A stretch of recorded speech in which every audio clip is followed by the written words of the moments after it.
présentation sur comment préparer son sac vidéo. Alors, avant de commencer cette présentation qui devrait durer, allez, 35-40 minutes, et le reste, ça sera en général des questions de votre part. Donc, avant de commencer, je vais vous donner quelques conseils pour bien suivre ce genre d'événement.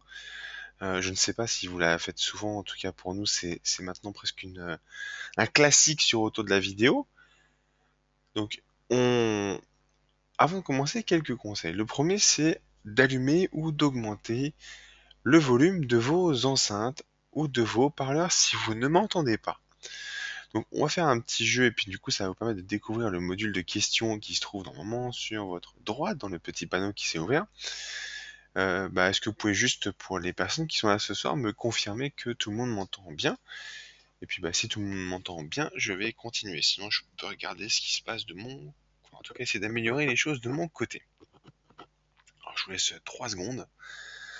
Allez, 5 pour ceux qui font des vraies phrases construites, mais bon, apparemment c'est tout bon. Donc on va continuer. Autre chose, on va avoir beaucoup de choses ce soir, donc beaucoup de choses pour faire de la vidéo, réaliser des vidéos dans de bonnes conditions, et vous allez aussi prendre des conseils sur les types de sorties que vous pouvez faire. Donc prenez de quoi prendre des notes, papier, stylo. Pour ceux qui sont écolos, l'iPad avec Evernote marche très bien.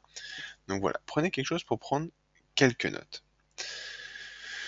Et comme je vous l'ai dit, on est presque ensemble pendant 40 minutes. Donc prenez de quoi vous hydrater, donc de l'eau ou autre, on est dimanche soir, mais toujours avec modération si ça reste de l'alcool évidemment.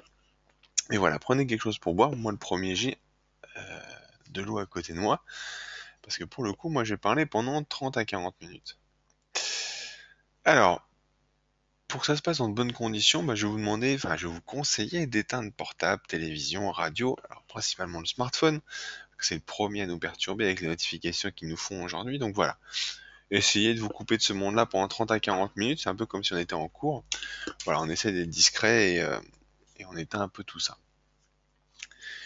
Pour avoir un son et une image de qualité, on est quand même sur Internet, donc vous êtes nombreux ce soir, donc plus on est nombreux, plus c'est compliqué d'entendre une conférence. C'est le gros avantage du logiciel que j'utilise là, c'est que c'est hébergé, et c'est pas moi qui l'héberge. Néanmoins, voilà, si vous êtes en train de faire des téléchargements, du Skype ou toutes ces choses-là, essayez de les éteindre au moins pendant le temps de la conférence. Si vous avez un téléchargement en cours, vous le mettez en pause. Sur Vimeo, évidemment, hein. Si vous êtes en train d'uploader une vidéo, vous pouvez très bien arrêter le téléchargement. Donc voilà, prenez quelques secondes pour arrêter tout ça. Ça vous permettra d'avoir le son et l'image, tout ce qu'il y a de plus clair. Alors, ces conférences en ligne, donc en fait on est deux à les animer ce soir. Donc Céline qui se présentera après, donc vous verrez qui est ma femme, enfin vous verrez pas mais qui est ma femme. Et donc on a voulu créer ces conférences en ligne, alors on les a appelées masterclass, après on les a appelées formations, puis on aime bien le mot conférence, où on avait tout simplement envie de partager notre passion pour la vidéo et la photo. Et dans ces masterclass, on abordera plusieurs sujets. Des astuces, tout simplement, des bons plans, quand il y en a. En ce moment, il y a un très bon plan sur le GH4, hein, pour ceux qui voudraient faire un beau cadeau pour Noël. Des tutoriels. Et voilà, on va essayer de voir un petit peu tout ça dans ces masterclass, donc c'est hyper instinctif, c'est-à-dire que voilà, ça se passe comme ça. Après, dans l'avenir, il y aura peut-être... Alors j'ai déjà essayé dans des masterclass des démonstrations sur Final Cut Pro 10 ou Premiere Pro. C'est moi qui n'étais pas très doué vu que j'allais trop vite pour le logiciel pour le coup, donc voilà, la prochaine fois qu'on en fera, ça ira un tout petit peu plus lentement. Mais ça ne saurait tarder ce genre d'événement. Et pour vous être informé de toutes les nouvelles dates et de la mise à jour, voilà, inscrivez-vous à la newsletter. Moi, ça me permet de vous envoyer un petit mail pour vous contacter et vous dire tiens, il y a une nouvelle date. Voilà, profitez-en, c'est gratuit, vous recevez l'ebook en plus au passage, on en parle à la fin. Et on va attaquer tout de suite cette présentation. Alors, je vous le disais tout à l'heure, donc on est Céline et Guillaume Manceron.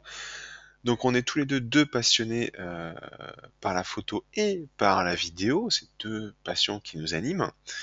On a notamment créé quelques sites, donc le premier c'est Photopassion qui est notre plus ancien, qui date de 2006 de mémoire. Donc on va une petite capture. On a aussi créé du coup autour de la vidéo, ce qui nous rassemble ce soir sur cette présentation. Et on a GoPro FR qui est la première communauté GoPro en France. Donc c'est un forum qu'on a créé il y a 3 ans maintenant, je crois, qui réunit tous les passionnés de caméras sportives, parce que GoPro, bah, ça a gardé le nom, mais ça fait plus que ça. Donc voilà, on, on a créé ce forum-là. Je vais laisser Céline se présenter 3 secondes et son parcours, et puis bah, je vous reprends après, juste pour le début des slides. Bon, ben, bonjour tout le monde. Alors, petite anecdote marrante, je beau être une femme, j'adore discuter, mais Guillaume me pique souvent la parole. Donc, Guillaume parle beaucoup, il a la gentillesse de me laisser parler ce soir. Donc voilà, donc comme il dit, on est passionnés tous les deux de photos et de vidéos depuis quelques temps. On s'est même rencontrés à cause de ça, ou grâce à ça. Et donc forcément, on vit de notre passion un peu tous les jours. Et voilà, donc on est ravis tous les deux d'être ici ce soir pour cette conférence. Donc je vais reprendre la parole poliment. Donc, on va parler d'abord des types de sorties, d'accord? Donc, on est en période des fêtes de fin d'année, c'est un moment magnifique, c'est un moment joyeux, c'est un moment tout ce qu'il y a de plus chaleureux, on voit nos familles, on voit nos amis, enfin bref, on passe des moments géniaux. Et le gros avantage de cette période-là pour nous vidéastes, en tout cas ceux qui s'essayent à la vidéo, c'est de pouvoir ou d'avoir la possibilité de faire des vidéos extrêmement différentes, d'accord? Sur une très courte, enfin sur une période qui est assez longue, je vais dire très courte, mais non, mais qui est assez longue, ça va à peu près, les simulations commencent début décembre, pour terminer quasiment fin janvier, au moment de la galette des rois. Donc, premier type de sortie que vous pouvez faire, c'est des sorties où vous allez réaliser des vidéos d'architecture. D'accord? On est sur le cadre de... On a la chance, donc là c'est un exemple de notre mairie à nous, de notre commune, on a la chance d'avoir des bâtiments où les maires et les communes font extrêmement attention à ça. Donc elles ont le plaisir de décorer leurs bâtiments. Et du coup, ces bâtiments-là prennent une nouvelle forme. On a la chance, nous, dans notre ville, d'avoir une très belle mairie, mais c'est pas toujours le cas. Et en général, au moment des fêtes de fin d'année, eh ben, tout devient magnifique. C'est-à-dire que tout bâtiment devient joli. Ils ont mis des spots, un peu d'éclairage. Ça vous permet de voir votre ville, ou en tout cas les bâtiments, pour- soit pour Paris, soit pour sa province, soit pour des grandes villes comme Lyon, Bordeaux, Toulouse, voilà. Il y a la possibilité de revoir ou de redécouvrir nos bâtiments de ville qu'on a souvent un peu délaissés en termes de vidéos, parce que peu d'intérêt comme ça, brut, sauf pour un reportage de commune. Maintenant, quand on est dans le cadre d'un vidéo reportage où on se dit, bah tiens, je vais faire les fêtes de Noël, je vais faire un truc un peu, j'allais dire chialé, mais un peu poussé, allez voir vos bâtiments, vous allez voir, vous allez les redécouvrir. L'autre type de sortie que l'on peut faire, c'est des sorties où on va se focaliser sur la lumière. Alors ça, c'est la magie, hein, c'est ce que j'appelle moi la magie de Noël ou la magie des fêtes de fin d'année. Tout est beau, d'accord? Les lumières en général sont hyper jolies. On peut jouer avec le bokeh, donc la profondeur de champ courte, et on peut même s'affranchir de la mise au point. La preuve, c'est cet extrait où on voit une vidéo où le fond est dans le flou, qui c'est pas net du tout, et le devant est net, mais on le devine quasiment pas. Ce qui est extrêmement intéressant, c'est toute cette partie de lumière. Et l'autre point, c'est les décorations. Ça, c'est aussi un petit peu, alors, normalement, une grande partie de nous, en revanche, nous, non, mais une grande partie des gens ont fait leur sapin de Noël, donc c'est le moment où il est décoré, prenez-le, prenez-le en vidéo, faites presque un vidéo reportage de votre sapin. Vous avez mis des boules, vous avez mis des guirlandes, vous l'avez décoré avec les enfants ou même avec les adultes, vous avez mis de la lumière dessus. C'est tout simplement avec des petites choses comme ça, vous pouvez, nous quand on va le faire, on va sûrement faire un petit vidéo reportage à la décoration de notre sapin. Parce que c'est Noël et que c'est les belles couleurs c'est des belles choses qu'on peut filmer facilement. Ensuite, encore une fois, grâce aux communes et aux mairies, il y a quelque chose qui est décoré, c'est les vitrines des magasins. Alors, nous, pour notre part, on a la chance d'habiter à côté de Paris. Chance ou malchance, ça dépend d'où on se place. Mais on a la chance d'habiter à côté de Paris, donc on a les vitrines de Noël des grands boulevards où ils investissent énormément pour que les gens viennent voir ces vitrines. Et ça, il faut en profiter parce qu'après tout, c'est disponible. Donc, je prends l'exemple des vitrines des grands magasins, mais tous les commerçants font attention à la déco, en général, ils écrivent sur leur vitrine, ils mettent des boules de Noël, ils mettent... Bref, il y a toujours moyen de filmer quelque chose dans une vitrine. Les chocolatiers, par exemple, font des choses magnifiques pendant les périodes de fêtes de fin d'année. Donc profitez-en, allez les filmer. Vous allez voir, vous allez pouvoir en tirer quelque chose d'extrêmement sympathique. Autre type, qu'on va pouvoir par contre cette fois lier plus dans un vidéo reportage construit, c'est-à-dire que pour le coup, faut l'intégrer dans votre scénario, c'est les portraits. Alors là, on est encore une fois sur les grands boulevards et il y avait, vous vous en doutez bien, plein d'enfants qui étaient ébahis devant ces vitrines de Noël qui sont juste magnifiques. Si vous les filmez, alors je vais pas vous parler de législation ce soir, pour ma part, j'avoue que je me prends beaucoup moins la tête avec ça, mais voilà. Vous les filmez, vous les intégrez dans votre vidéo reportage et du coup ça vous donne une touche d'humanisme, un peu de dynamisme aussi, mais voilà, ça vous donne une petite profondeur plutôt sympathique autour de ça. Et alors, dernière chose, c'est purement au moment du 24 au soir ou du 25 au matin, c'est le déballage de cadeaux. Alors, on vous a pas mis d'exemple là, tout simplement parce que ça, pour le coup, nous on considère que c'est extrêmement personnel. C'est un moment extrêmement familial, extrêmement joyeux pour le coup. Mais voilà, si vous avez l'occasion de diffuser vos vidéos sur Internet et que vous avez ces moments-là, nous on vous invite à les garder pour vous, d'accord? Sauf si c'est à destination des vidéos de famille. Mais voilà, c'est pour que ça termine sur YouTube ou Vimeo. Essayez de garder ces moments-là pour vous. Les réseaux sociaux de partage ne sont pas forcément comme Facebook, on est obligé de tout savoir. Alors, si vous doutez bien que si je pars ou si on part tous les deux de notre côté faire les vitrines de Noël, on va pas partir avec 3 boîtiers, 5 optiques, 2 chargeurs, 5 batteries, 10 cartes SD, 4 trépieds. Malheureusement, c'est ce qu'on voit encore un petit peu, c'est-à-dire qu'on voit beaucoup de vidéastes, alors avec énormément de matériel. C'est-à-dire qu'ils ont des optiques, ils ont des boîtiers, ils ont un trépied. Faut pas oublier qu'en général, pour notre part en tout cas, quand on part dans ces endroits-là, déjà il y a énormément de monde. Euh, si on prend les vitrines de Noël, c'est juste la folie. Puis tout ce matériel-là, bah, est-ce qu'on en a vraiment besoin? Donc en fonction du type de sortie, on n'emportera pas du tout, pas toujours, le même matériel, ni les mêmes accessoires. Et encore moins du coup, le même sac. C'est-à-dire qu'en fonction du nombre de boîtiers, du nombre d'optiques, vous n'allez pas du tout avoir le même type de sac. Alors, avant de passer la main à Céline sur la partie sac, parce que ça c'est vraiment son domaine, sans mauvais jeu de mots, sac à main, euh, vous allez nous dire dans les questions, tout simplement, bah, aujourd'hui, quel type de vidéo vous faites euh, quel type de vidéo vous faites et surtout avec quel type d'équipement vous le faites. Est-ce que c'est un hybride, un compact, un réflexe, un smartphone, une caméra? Voilà. Dites-nous dans le formulaire de questions, moi ça m'intéresse de savoir un petit peu ce que vous faites comme vidéo. Ça c'est la première question. Et la deuxième question, c'est avec quel type de matériel. Et dans 10 secondes, c'est Céline qui vous parle des sacs.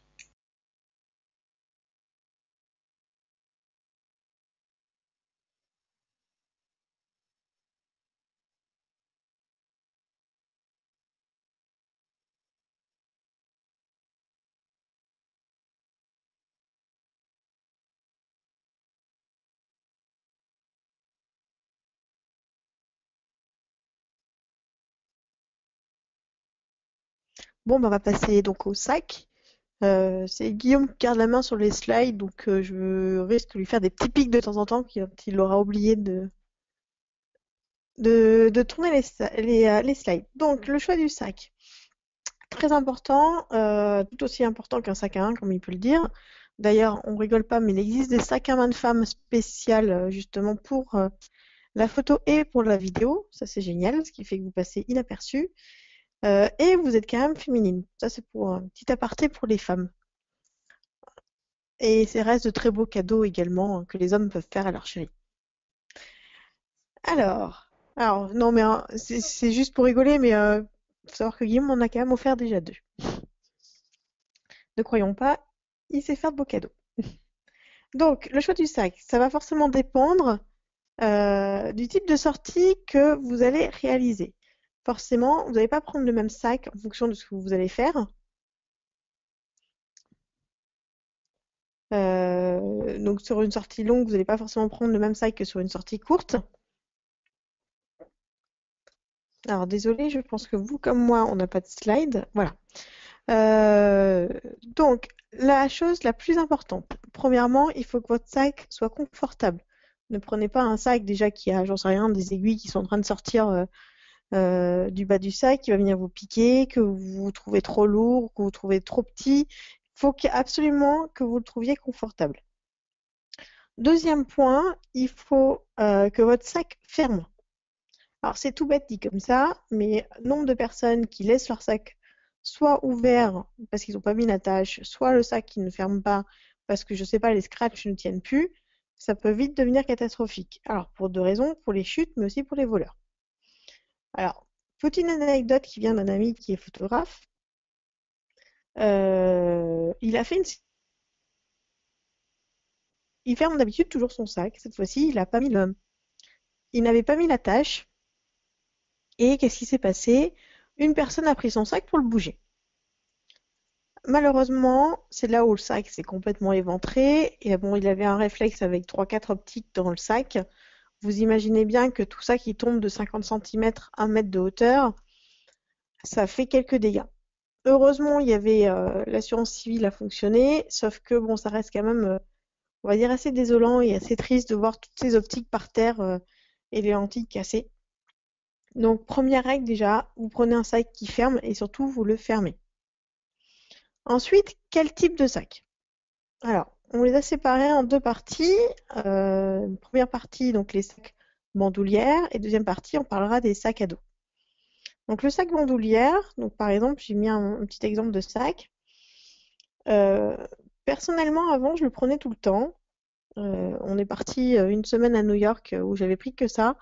Bah, au bout du deuxième jour, mon épaule était, on va dire, assez fatiguée et on a fini bah, dans les grands magasins à acheter un nouveau sac à dos. Donc le sac en bandoulière, je vous conseille de le privilégier déjà quand vous avez besoin d'accéder très rapidement à votre matériel et aussi quand vous faites des randonnées qui sont courtes, par exemple 2-3 heures. Le sac en bandoulière, du coup, vu qu'il est devant vous ou juste sur le côté, vous pouvez donc changer vos optiques. Alors là, je parle pour les personnes qui font de la vidéo essentiellement avec des réflexes ou avec des hybrides. Donc vous allez pouvoir en fait changer vos optiques très rapidement. Pareil pour les personnes qui utilisent d'autres caméras, vous allez avoir après accès à tout le matériel que vous avez. Alors un petit exemple, donc là on a pas mal parlé justement des vitrines des Galeries Lafayette.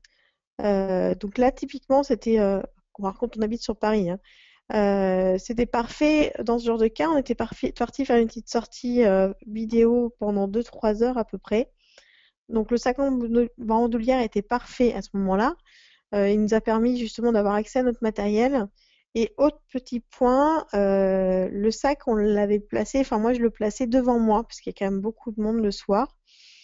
Donc le sac était placé devant moi, ce qui fait qu'en fait, dès que je bougeais et dès que je ne filmais plus finalement, j'avais toujours une main dessus. Donc en plus du fait qu'il était fermé, je pouvais vraiment contrôler si quelqu'un allait essayer de me l'arracher ou de le prendre ou de tout simplement essayer de piquer dedans, quoi.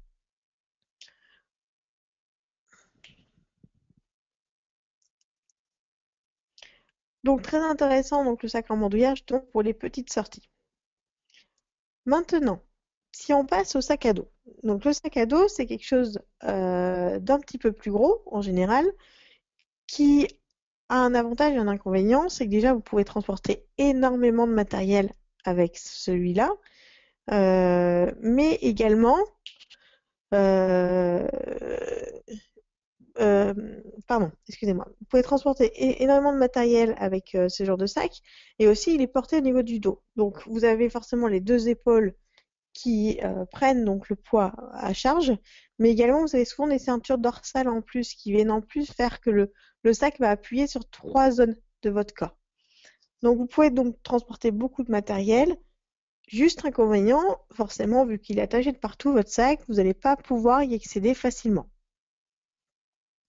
Donc exemple également, on a pris là par exemple, on était parti faire des vidéos sur les marchés de Noël en Alsace, donc forcément on part quelques jours.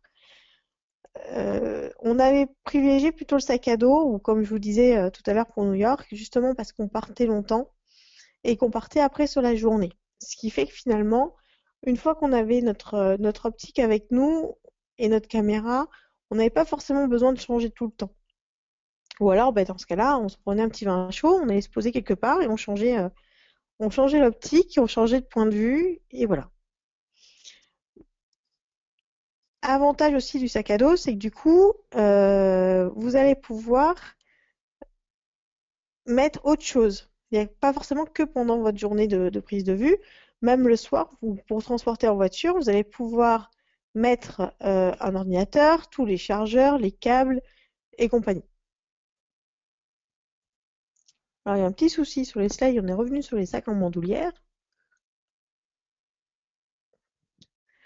Mais de toute manière, donc pour les slides, pour les sacs, ce qu'il faut retenir absolument, c'est que vous devez prendre un sac qui est adapté également au nombre de matériel que vous allez prendre et aussi au poids que vous êtes capable de porter finalement. Ne prenez pas un sac ou un trop gros sac si jamais vous savez que vous ne pouvez pas porter plus de 3 kilos. Mais maintenant, qu'est-ce qu'on met dans ce sac?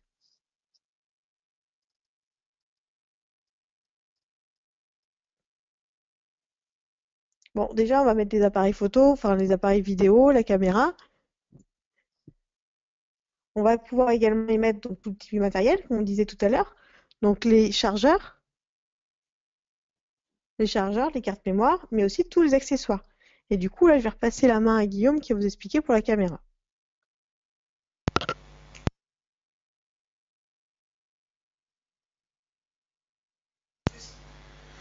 Alors, on va reparler des caméras et des objectifs. Alors, on va rejouer avec le module de questions un petit peu. Alors, à votre avis, pour réaliser une sortie vidéo de 2 heures, est-ce que vous avez réellement besoin d'amener 3 boîtiers, 2 hybrides ou 2 compacts avec vous?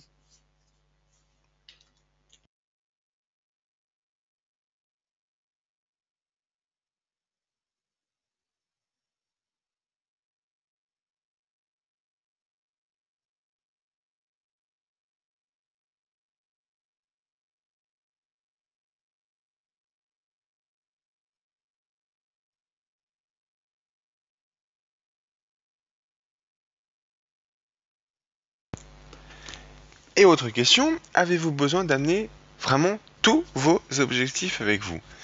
Alors, évidemment, la réponse est non, et vous l'avez dit dans les questions. Vous avez pas besoin de tout votre matériel. Cependant, voici ce que l'on peut vous conseiller, et quel que soit le type de sortie.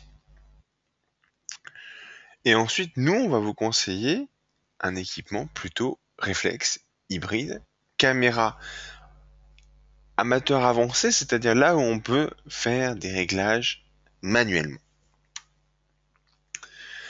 Premier objectif qu'on vous recommande, c'est un objectif à très grand angle ou à très grande ouverture.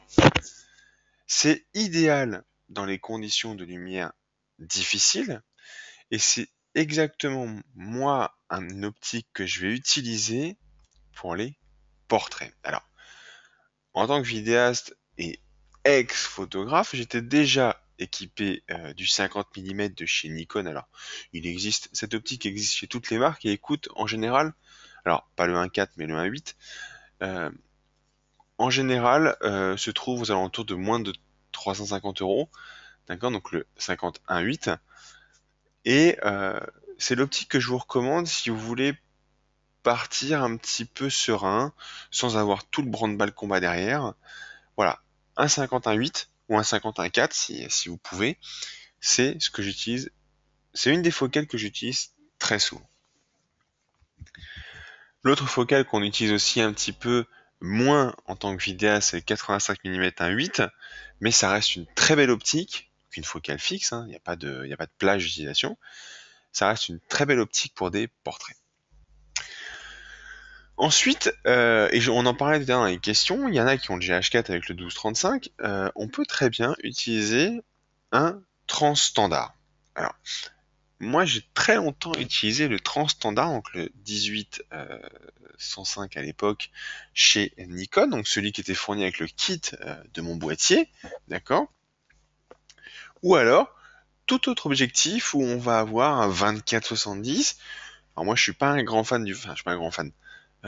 J'ai pas fait le souhait d'avoir un 24-110, j'ai préféré avoir un 24-120 qui ouvre à 4. Ça me va très bien pour mon utilisation et je l'utilise quasiment en complément du grand angle. Donc voilà la photo du 18-105 du kit de base, donc ça reste une très belle optique, il n'y a pas de souci.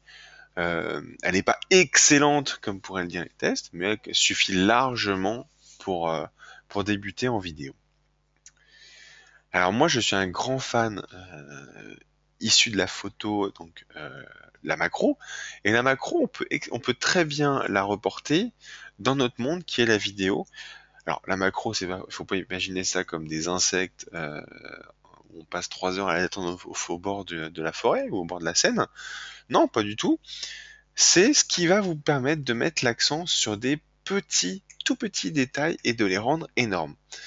Je prends toujours cet exemple-là, c'est typiquement quand on filme vous savez, la mousse qu'il y a sur une bière en général, les petites bulles en haut sont rarement visibles à l'œil nu. Enfin, en tout cas, de loin, elles sont rarement visibles. Quand on rapproche avec un objectif macro, on les voit en énorme et ça fait un champ de mousse plutôt très agréable à regarder et ça peut très bien alimenter un vidéo-reportage sur une soirée entre amis, sur un enterrement d'une jeune fille ou un enterrement d'une garçon.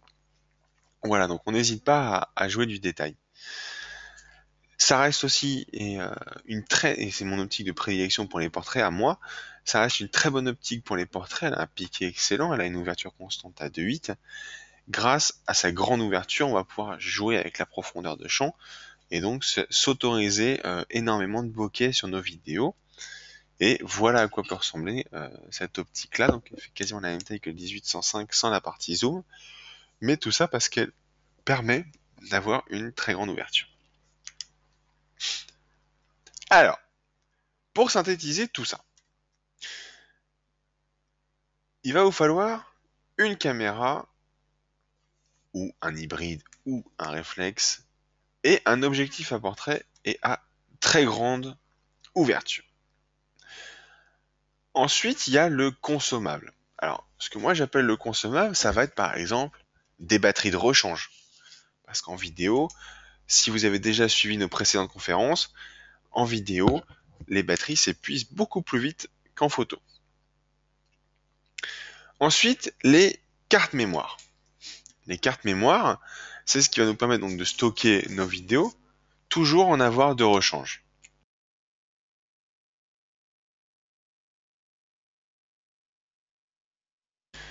Alors, est-ce que certains ont un problème de son? Apparemment, on ne m'entend plus.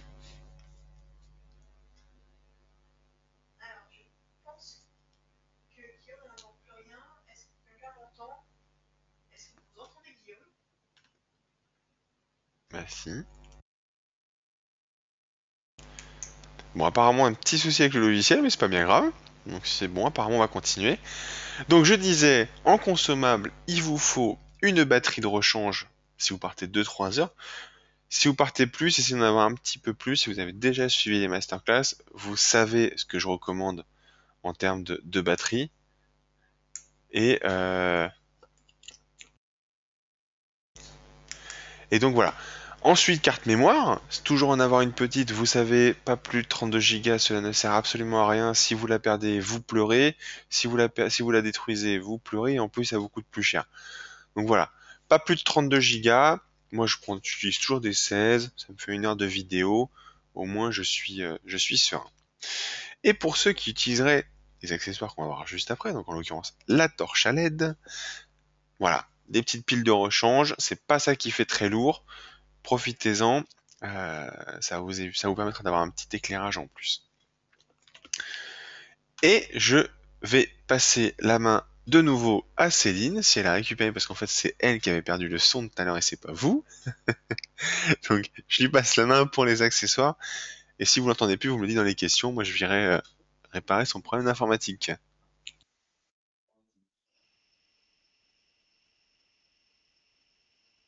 Oui, désolé, j'avais plus de son. Je me suis mis peu à fait. Donc les accessoires qui peuvent être très utiles en vidéo.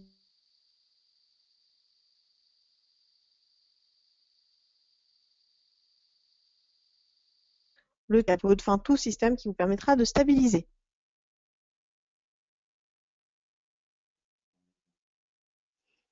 Tout le monde m'entend d'ailleurs, comme ça du coup. Bon, c'est pas grave, c'est moi qui vais prendre. Parce qu'apparemment elle a vraiment un problème de micro et que moi apparemment moi vous m'entendez bien donc on va rester là-dessus. Donc les accessoires et les trépieds. Alors nous on est fan d'un type d'accessoire, c'est le mini trépied de chez Xori.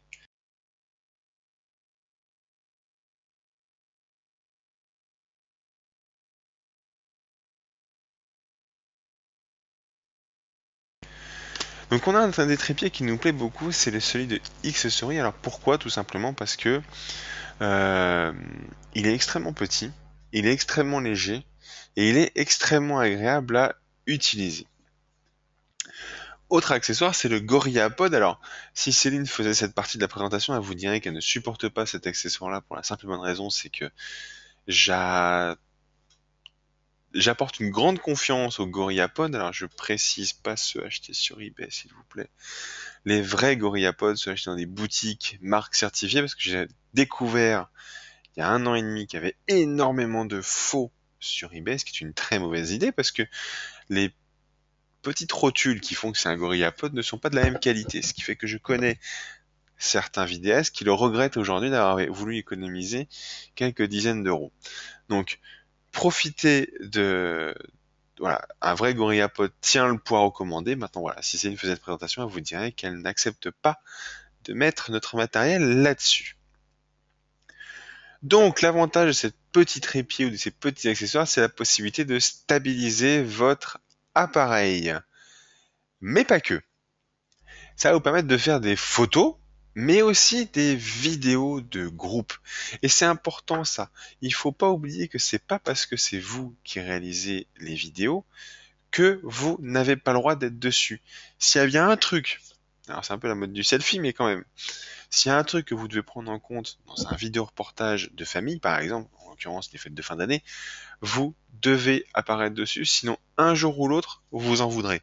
Donc vous vous débrouillez, vous prenez un mini trépied, vous demandez à quelqu'un de filmer, c'est pas grave, c'est pas la même qualité que vous, mais en tout cas, vous forcez à être devant la caméra pour que vous aussi, vous soyez intégré dans dans ce montage-là. Les autres accessoires que moi j'utilise, c'est la torche à LED. Alors c'est idéal, tout simplement parce que la lumière qui est dessus est hyper diffusée et donc extrêmement douce. Autre avantage de ces petits équipements, c'est qu'elle s'accroche à la griffe de votre flash. C'est-à-dire que vous n'avez pas besoin d'acheter un équipement en plus pour l'utiliser. Vous le posez sur la griffe du flash pour les hybrides et pour les réflexes. Et pour les autres, pour les caméras donc de grand public, il y a aussi une griffe où on peut rajouter une torche. Il y a que sur les GoPro où on l'a pas, vous la transportez à côté, ça marche aussi bien. Autre accessoire, c'est donc les lanières. Alors, autant Céline et moi, on utilise ce genre d'accessoires, donc pas les lanières d'origine, je vous l'accorde, tout simplement parce qu'elles nous font extrêmement mal au cou quand on part régulièrement en randonnée ou en balade. Donc on a fait le choix d'investir dans des lanières différentes qui s'accrochent là où on met le pas de vis. Donc soit pour les GoPro, on achète le petit support et on peut, soit sur les réflexes, il y a ce pas de vis en dessous qui est mis de base, sur les caméras aussi. Donc voilà, on utilise une lanière à part qui nous permet de l'avoir sur les hanches et non autour du cou. Donc ça nous permet d'économiser un petit peu nos forces quand on part très longtemps. Et les accessoires à ne pas oublier quand vous partez plusieurs jours, c'est le chargeur et l'ordinateur. Parce qu'il va bien falloir décharger vos vidéos. Donc, dernier petit conseil, et celui-là, je pense que la partie qu'on va attaquer là vaut son petit pesant d'or. Ne faites jamais votre sac en 5 minutes avant de partir. Prenez le temps de le faire. Et j'insiste là-dessus parce que je ne compte plus le nombre de fois où déjà nous on s'est fait avoir, c'est-à-dire qu'on avait laissé sur le chargeur les batteries chargées juste avant de partir et au moment de partir, arrivé sur les lieux de notre randonnée, on s'est rendu compte que les batteries étaient restées en charge à la maison. Donc prenez le temps de faire votre sac avant, vous sortez tout du sac et vous mettez tout sur une table. Vous le videz mais intégralement. Et une fois que tout est sur la table, vous commencez à remplir votre sac. Ne partez jamais du principe qu'un accessoire est déjà dans le sac. Vous videz tout et vous recommencez. Et si vous avez oublié un truc que vous n'êtes pas sûr, vous recommencez une deuxième fois.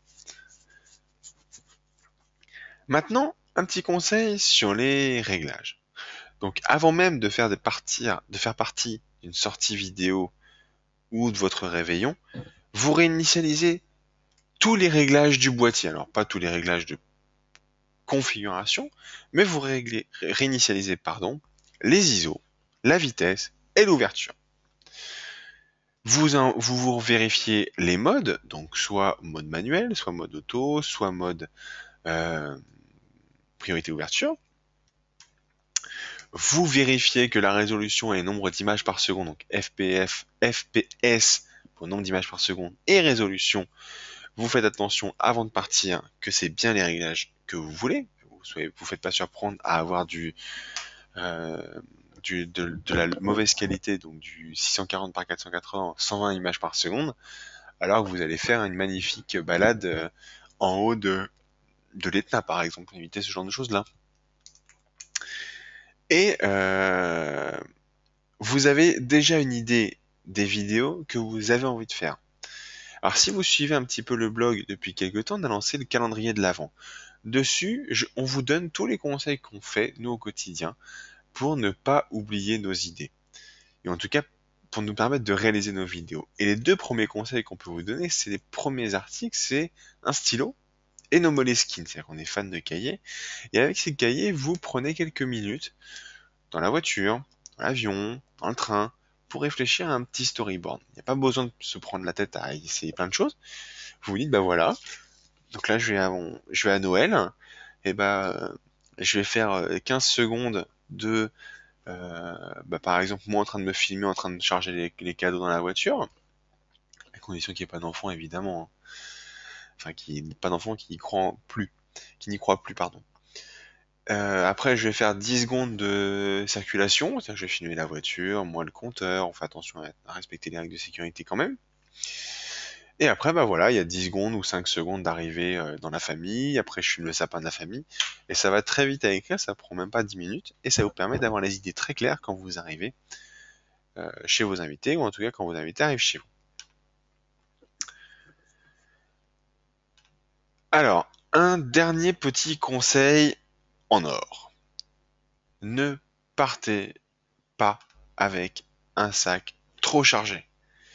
Et surtout, optimiser l'espace. C'est-à-dire que vous devez le ranger, équilibrer les poids. Il ne faut pas qu'il y ait tout le poids à droite du sac et rien à gauche.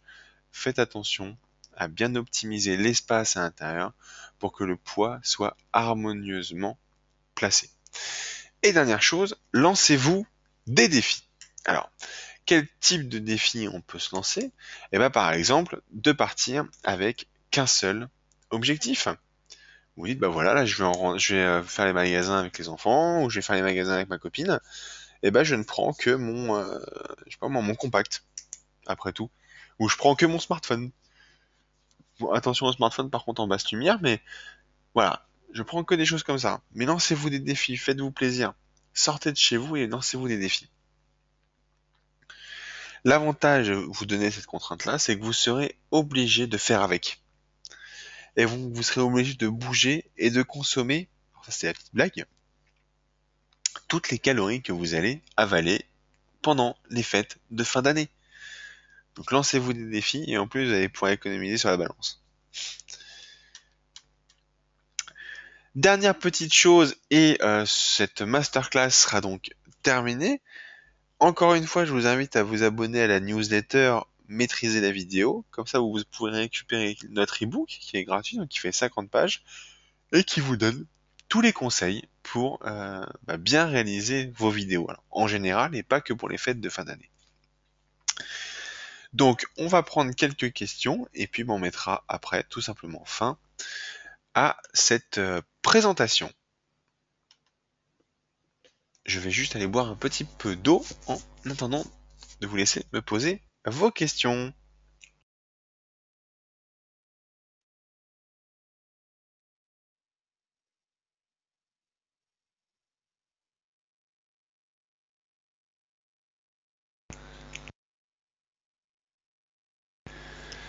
Alors, des conseils de réglage pour les Nikon D7100.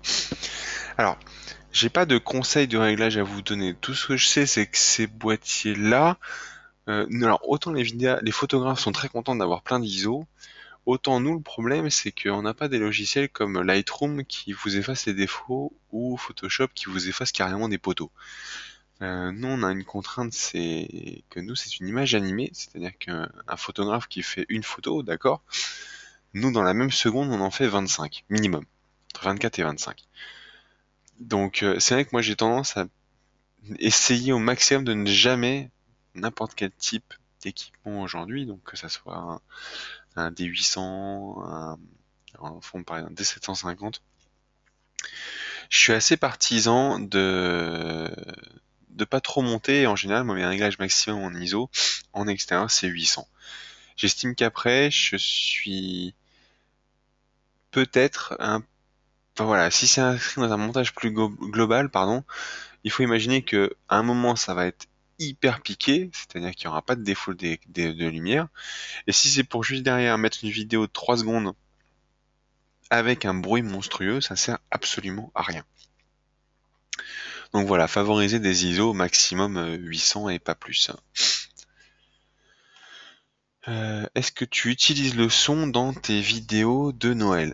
Ouais, j'utilise le son. Alors, je sais pas s'il y en a qui étaient là aux conférences que j'organisais au dernier salon photo et vidéo sur Paris, mais pour moi, la vidéo, c'est un art audio-visuel. Donc, si c'est pour me mettre une bande son téléchargée sur YouTube, et de toute façon, votre vidéo sera visible que dans 2 pays qui ne s'intéressent pas aux droits d'auteur, hormis le fait que si vous mettez une musique hors droit d'auteur, enfin, Creative Commons, pardon, voilà.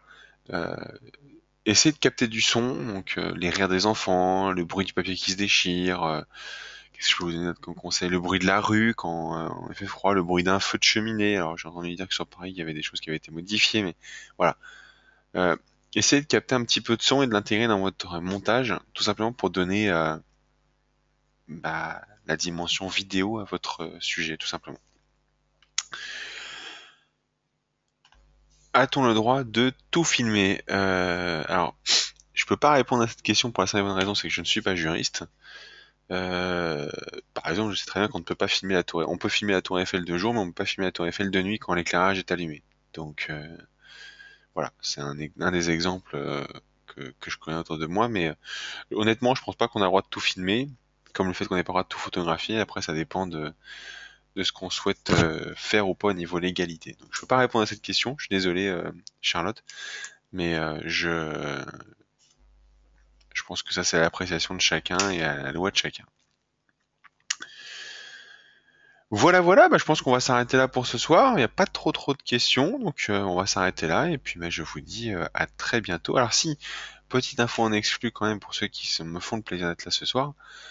Euh, Personne ne sait à part vous. En fait, il y a une nouvelle présentation qui aura lieu semaine prochaine, je crois, sur comment on règle son internet et qu'est-ce qu'on peut filmer quand on arrive sur place. Donc en gros, ce que je vous disais tout à l'heure sur le scénario, je vais vous aider et on se revoit la semaine prochaine si vous voulez vous inscrire. Restez à l'écoute de vos emails. Je vous explique comment écrire un micro-scénario et quels plans sont à ne pas louper. Voilà.